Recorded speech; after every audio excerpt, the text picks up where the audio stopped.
All right, we're here doing exemplars for showing how to use velocity time graphs to solve accelerated motion problems.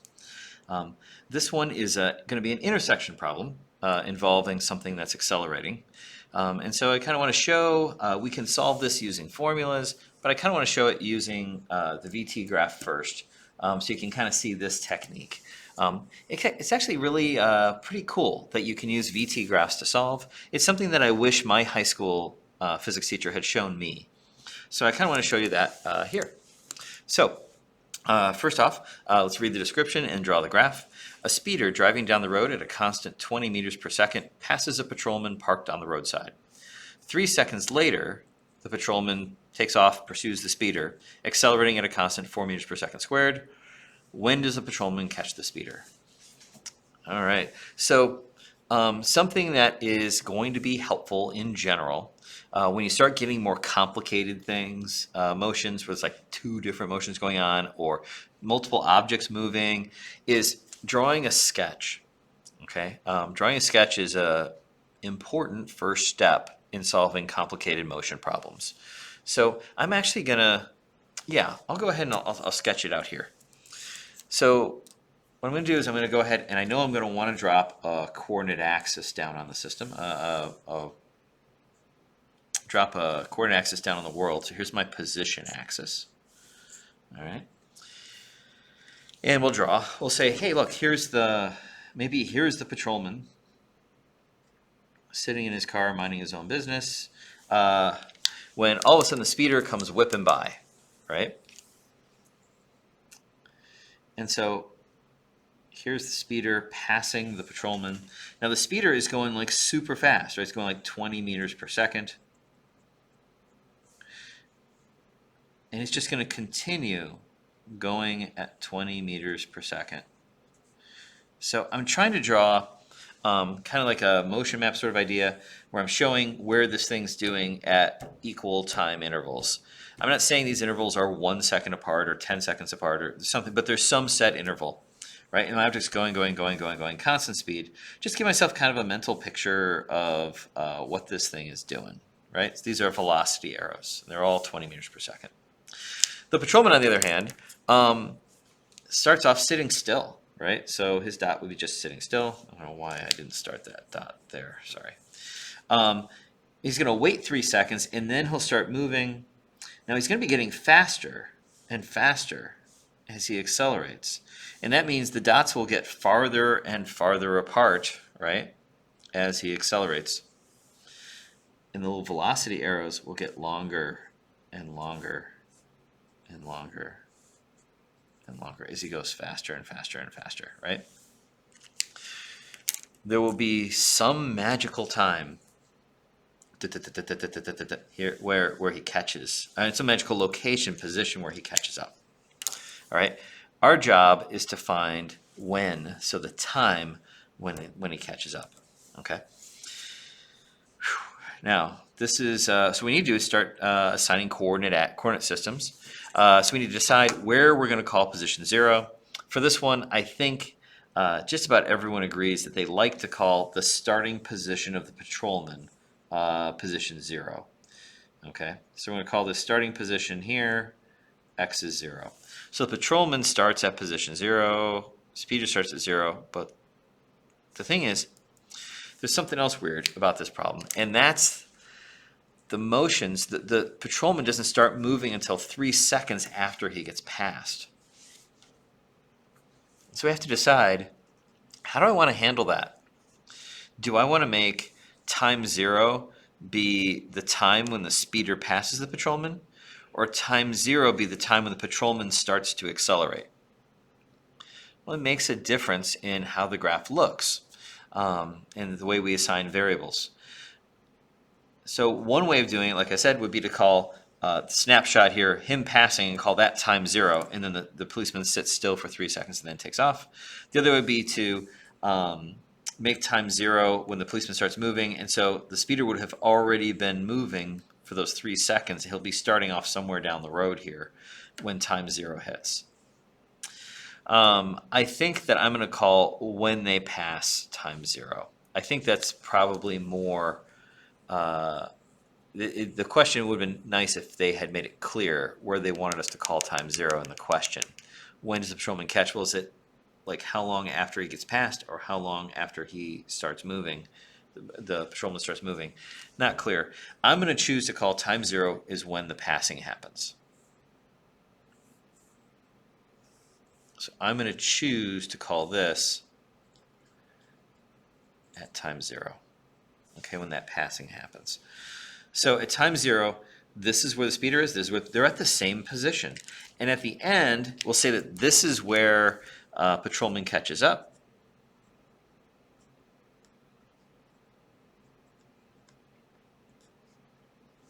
Then that's our critical time that we're trying to find, that time when he catches up. But just recognize he's going to sit still for 3 seconds first, the patrolman, before he starts to accelerate.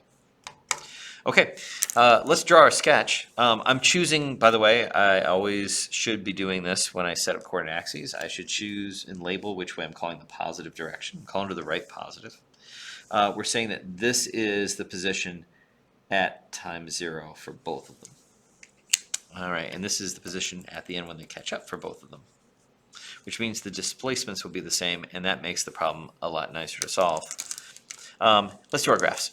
So the speeder, apparently I'm doing in pink, the speeder is going at a constant 20 meters per second. So here, look, that's 20 meters per second, and this is the graph for the speeder. The patrolman, on the other hand, is going to start at rest, okay, sitting still, but he's going to wait 3 seconds before he takes off. So he's going to wait till 3 seconds before he moves. So he'll be sitting still, velocity 0, and then take off. Something like that. All right. And there is some magical time here. I'm going to miss my axis, aren't I? We'll say this is the time when he catches up. I'm going to give that a variable name, TC. Time when he catches, that critical time that we're trying to find. Extend my axis here. All right. I'm going to say right there, that's the critical time we're trying to find. All right. Okay. So, you're like, well, how do I solve an intersection problem? Well, in general, you know that when we talk about an intersection, we're talking about when those objects are at the same position at the same time. So you say, hey, intersection problems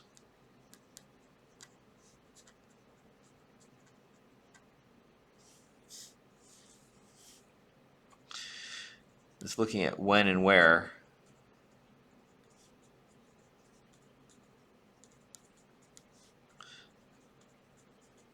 the objects are at the same position at the same time.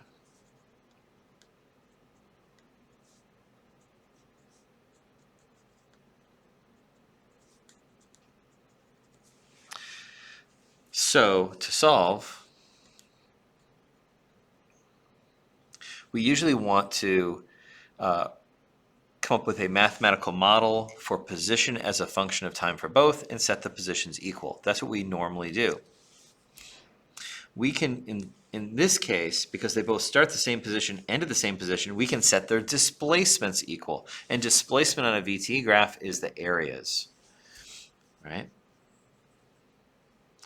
So we can solve either way. I'm going to solve this one using the graphs. So in this case, because they start the same position and the same, I can say displacement is the same, so areas are the same. So let's do it. The idea is that we want to solve for positions, final positions being the same. Okay, moving on. In this case,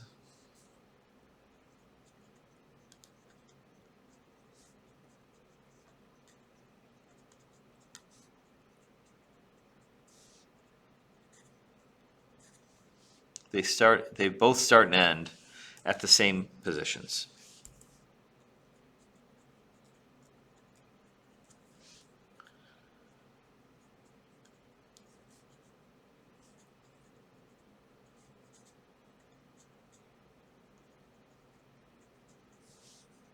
So their displacements, their final minus initial position, delta x, right? The displacements will be the same. So I can set those displacements equal to each other. So what I'm going to do is I'm going to say, hey, my displacement for the patrolman had better be equal to the displacement for the speeder.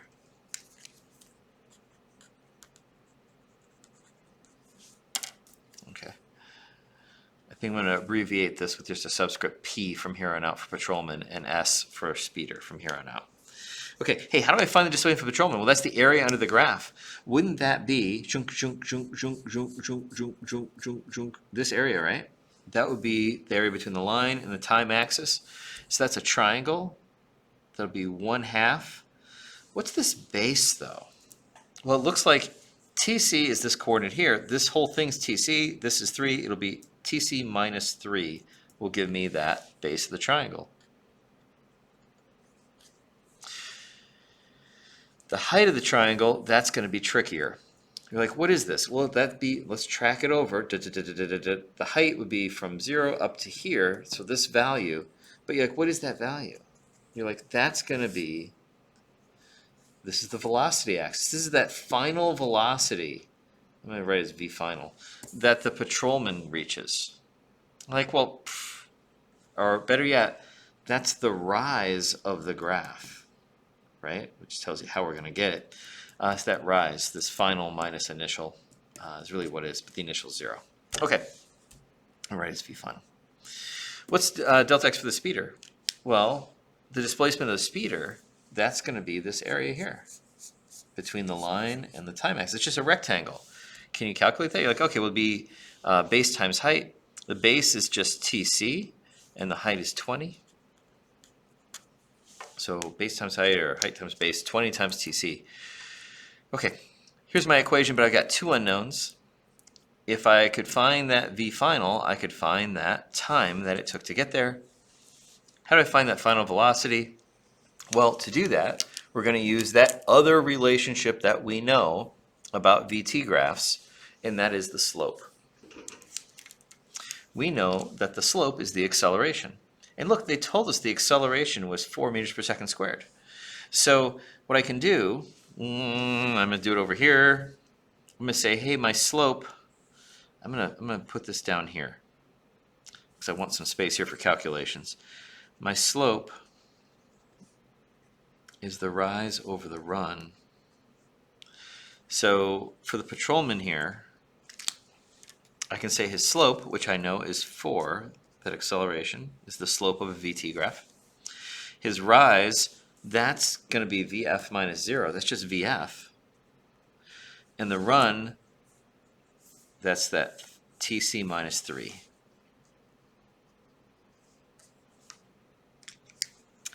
And so you say, oh, okay. Well, VF then, if I rearrange this to get rid of that variable, VF would be 4 times TC minus 3.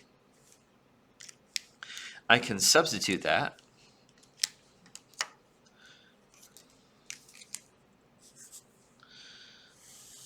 up into here where it says VF.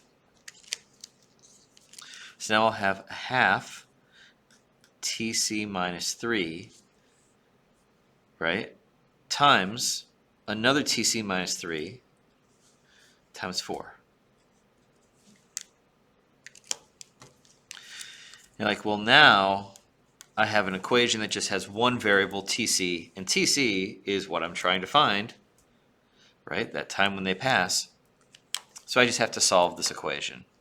Now, annoyingly, this equation, if I have this binomial here, I'm going to square. Binomial? That's what this is called, right? No, it's not binomial. It's this term I'm going to square, right? It's TC minus 3 times TC minus 3. You got to use FOIL, first, outer, inner, last. That's going to give me TC squared minus 6TC plus 9. And then a half times 4, I've got a 2 out there, right? And you say, well, gosh, this is going to be a quadratic I'm going to have to solve. Let me just tidy it up. Let me divide through by 2, right? Get rid of that coefficient. And then I could subtract this over. It'll be a 10 then I can subtract over. When I do that, I'll get TC squared minus 16TC plus 9 equals 0. So now I just need to solve this quadratic, or better yet, I need to get my calculator to solve the quadratic. There are different ways of getting your calculator to solve a quadratic. The most popular, oh, there we go. The most popular is to graph the function, right? So to graph this equation, have it plot it, and then you can have it go and you can find your intercepts with the x-axis. That's the way that I think most of my students do it. It's kind of nice because it shows you the graph, which is sometimes helpful in understanding what a function is doing. But I want to, and some people have typed in a program or downloaded a program where it just asks you for the coefficients and you punch them in and it solves your quadratic. But that equation is like just for quadratics. What I like to use is a function that's built into TI calculators called solver. It'll look a little different on different versions of the calculator. On my older TI 84 Plus, this is what solver looks like. I hit the math key. There's a whole bunch of like pre-done programs there. I'm going to go to the last one on the list. So I'm going to go up arrow to go to the last one on the list. And there's solver. Hit enter. And it should give you something like this if you haven't used it before. It says equation solver, 0 equals. So I have my equation in the format 0 equals, and I'm just going to punch my equation in.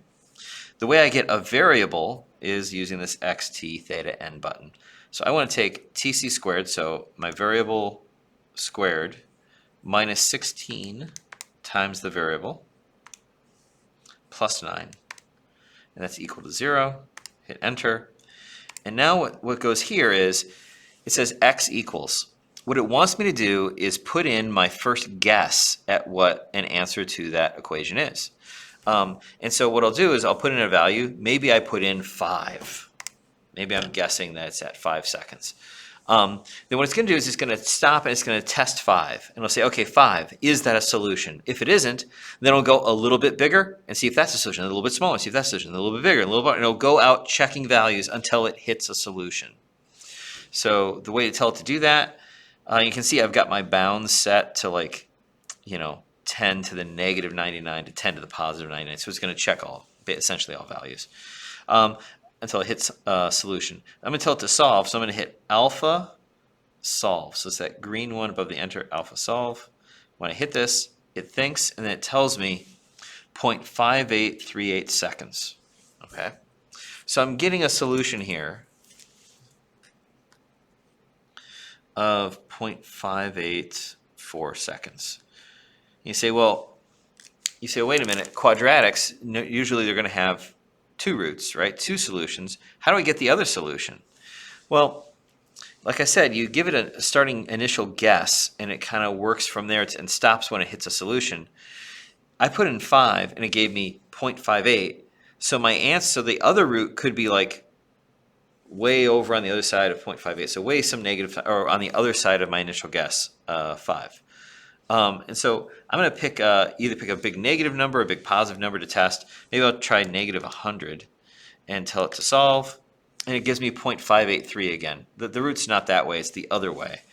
So let's go to the right of my initial guess of 5. Let's try 100 and tell it to solve. And it tells me 15.4. So that's the other root, is 15.42 seconds, we'll say. Okay, hey, which one do you think is the root we want? And you're like, yeah, we want this one. Okay, I mean, you don't even start moving until 3 seconds in.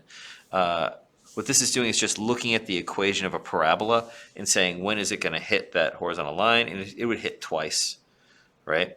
But we don't want this one that's before. We want this one. So 15.42 seconds is our time. And actually, that's it solved, right? Yeah, it's solved using the VT graph. All right, so we didn't use any formulas, other than the quadratic formula. We solved just using areas and slopes on the graph. All right. I'd like to show you this problem solving using the formula now. Okay, so let's solve using formulas instead. Okay, so you can kind of do a compare and contrast of the technique. All right, if I solve with formulas, then here's how this might look.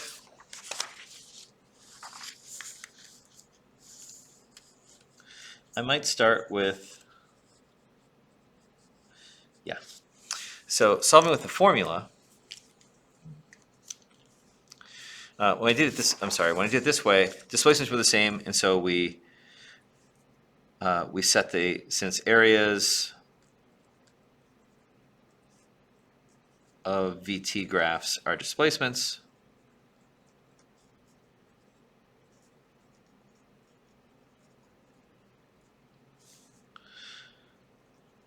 we'll set the areas equal to each other. Okay, this time, using the formulas, again, intersection problems.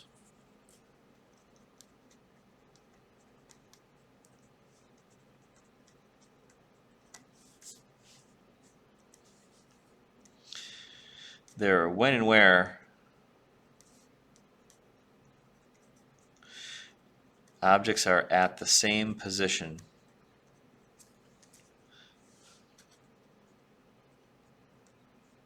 at the same time.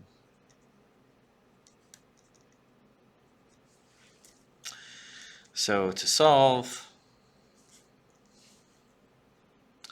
we're going to basically write functions, position as a function of time for both objects, and then set those positions equal to each other.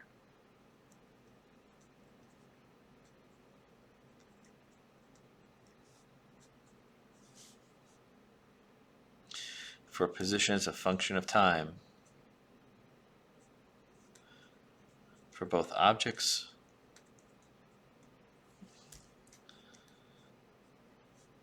then set the positions equal to each other.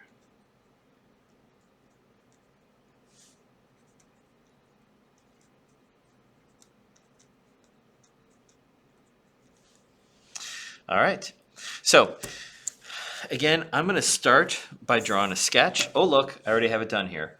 The sketch is going to be like super important because it sets initial values and it decides what the signs are on your velocities, which way is positive, which way we're moving.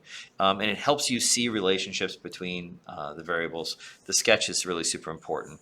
I'm not going to run through it again from start to finish, but we have it here. So what I do now, when I go to solve using formulas, kinematics problems, a really good idea is to start by listing out the 5 kinematics variables, the 5 variables that show up in the formulas. I'm going to do it for the speeder and for the patrolman. Yeah, so I always start off like this. For the speeder and for the patrolman.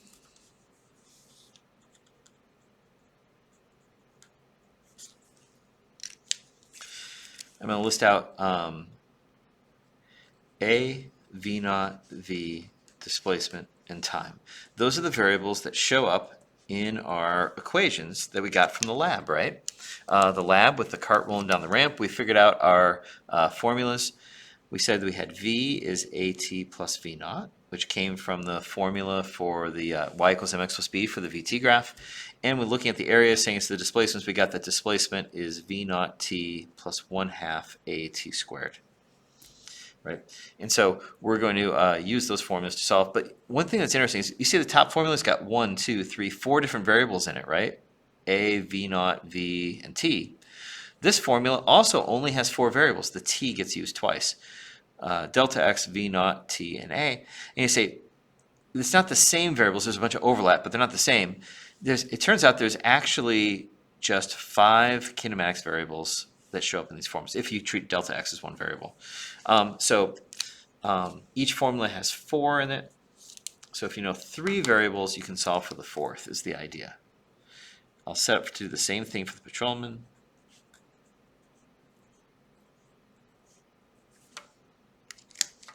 Okay, for the speeder. The speeder is going at a constant 20 meters per second, and that means the acceleration is 0 because we're going at a constant speed. If we're going at a constant speed, this v and this v will be the same. So actually, these will both give me one value, which in this case is 20 meters per second.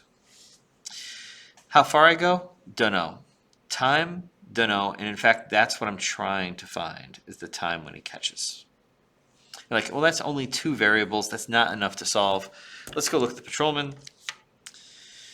Well, the patrolman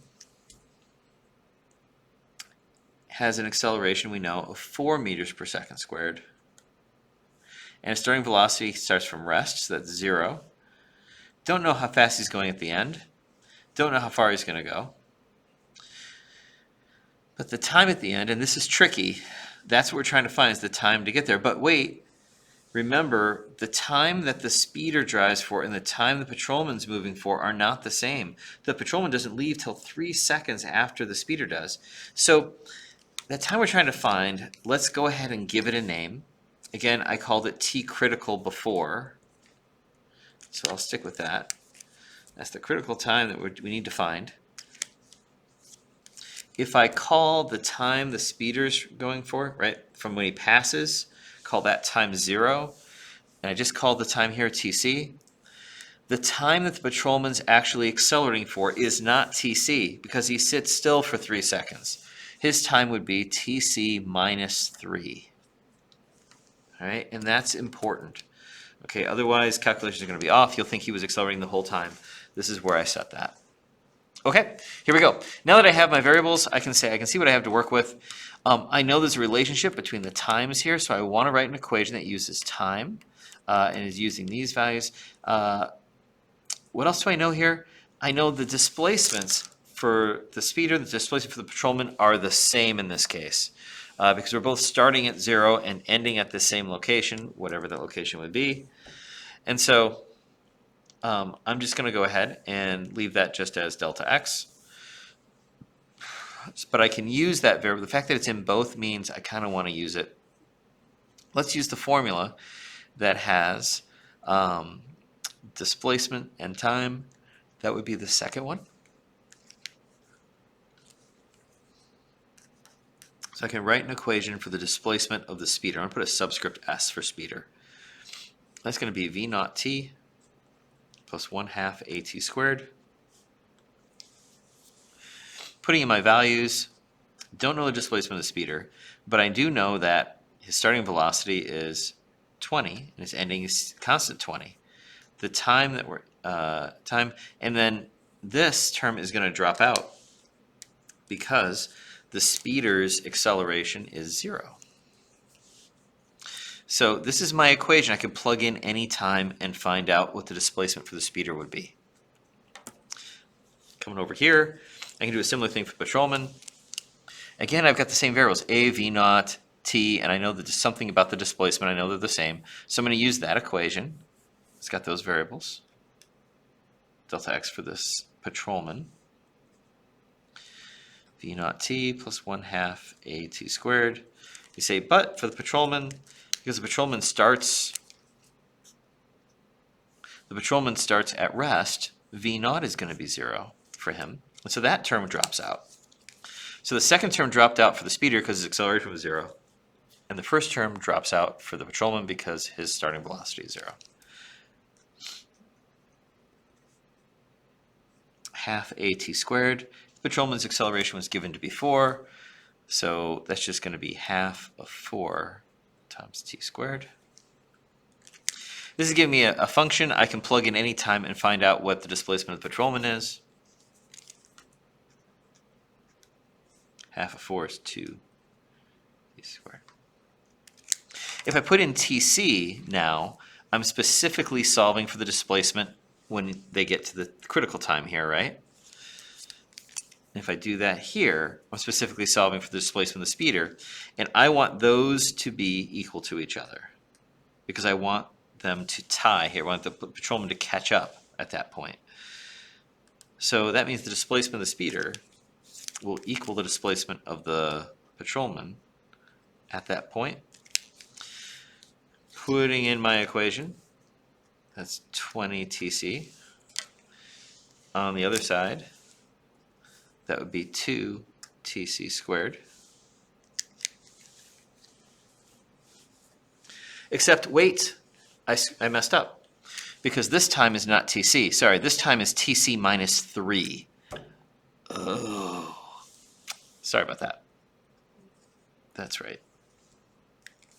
TC minus 3.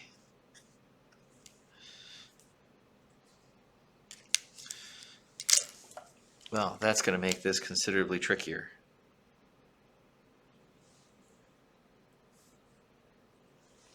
There we go. Okay.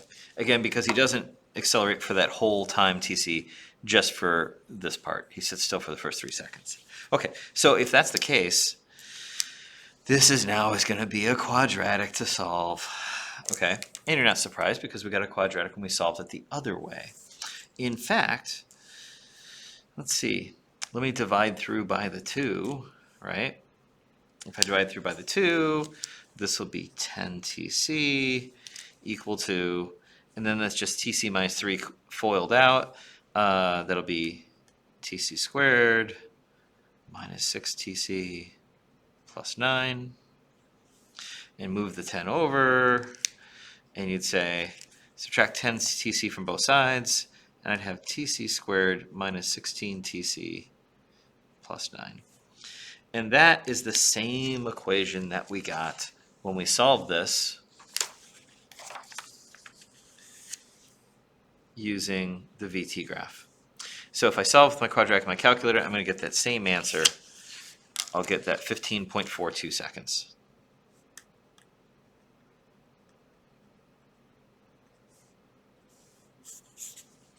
And that's it. All right, and that's the time when the patrolman catches up to the speeder. Okay, so we had 2 different ways of solving. You can kind of decide which one you think is simpler. Both of them are going to lead to the same expression at the end, as long as we're being careful about our times. That's it. That's it. So that's solving using the VT graph. Could we have done this differently? Yeah. We could have decided to call 0 the time when the patrolman takes off. How would that change the graph? It would just basically like shift our axis over so it starts off here at 3. And then our time for the patrolman would just be TC instead of TC minus 3. And the time for the speeder, though, the speeder would have been traveling for TC, but then also for this 3 seconds before if I had shifted the axis. So it ends up looking a little different, but we should be able to get the same answer out in the end. Okay. All right, that's solving using an intersection problem with accelerated motion 2 ways. Once just using the graph, not using any formulas, and once using formulas, not using the graph.